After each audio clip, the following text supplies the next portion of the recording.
Paglikas ng mga Israelita mula sa Ehipto. Ang kwento ng pag-asa. 430 taon matapos lumipat ang Israel at ang kanyang pamilya sa Ehipto at pinumunuan sila ng Diyos. Ngayon sila ay isang bansang may bilang na 2 milyon kasama ang iba pa at ang kanilang mga hayop.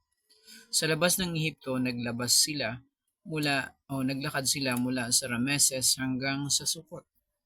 Ngunit anong malaman ni Paraon at ng kanyang mga opisyal na umalis na ang mga Israelita, sinabi nila, "Anong ginawa natin? Pinalaya natin ang ating mga alipin sa paggawa." Kaya't inihanda ni Paraon ang kanyang hukbo kasama ang lahat ng mga karo at hinabol ang mga Israelita.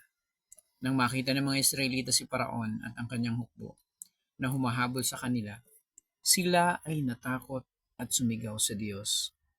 Sinabi nila kay Moises, "Hindi ba sapat ang mga sementeryo sa Ehipto? Kailangan pa bang ilabas tayo sa ilang para dito mamatay? Bakit mo ginawa ito? Mas gusto namin na maging alipin sa Ehipto kaysa mamatay dito." Sumagot si Moises sa mga tao, "Huwag kayong matakot, maghintay kayo at makikita ninyo ang pagliligtas ni Yahweh.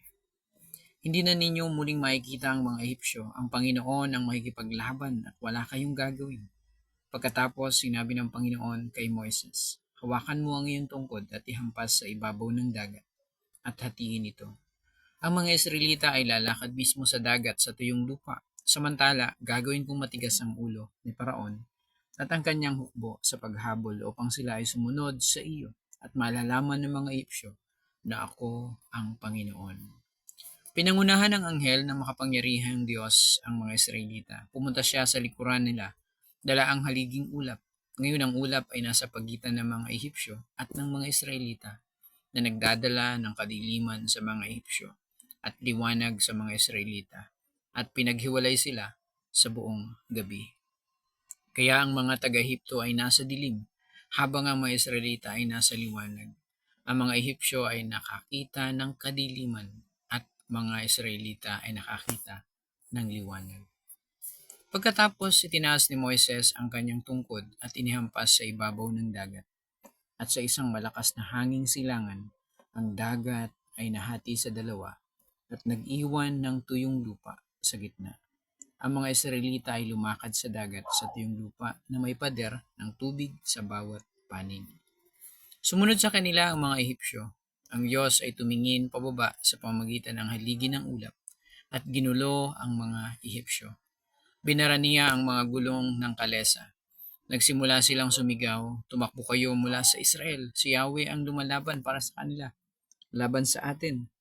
Sa kabilang panig, sinabi ng Diyos kay Moises, "Iunat mo ang iyong tungkod sa ibabaw ng dagat upang ang tubig ay dumaloy pabalik sa hukbo ng Ehipto." Si Moises ay sumunod at bumalik ang dagat. Nalunod ang mga Ehipsyo at walang naligtas.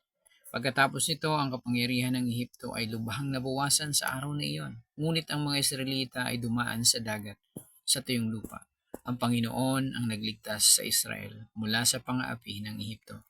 Sa araw na iyon, na iniwang patay ang mga Ehipsyo sa dalampasigan. Nang makita ng mga Israelita ang napakalaking kapangyarihan ng Panginoon, iginalang nila siya at nagtiwala sa kanya at sa kanyang lingkod na si Moises. Umawit sila ng isang espesyal na awit ng papuri sa Diyos para sa kanyang makapangyarihang pagliligtas. Amen. Salamat po. Pagpalain tayo ng Panginoon.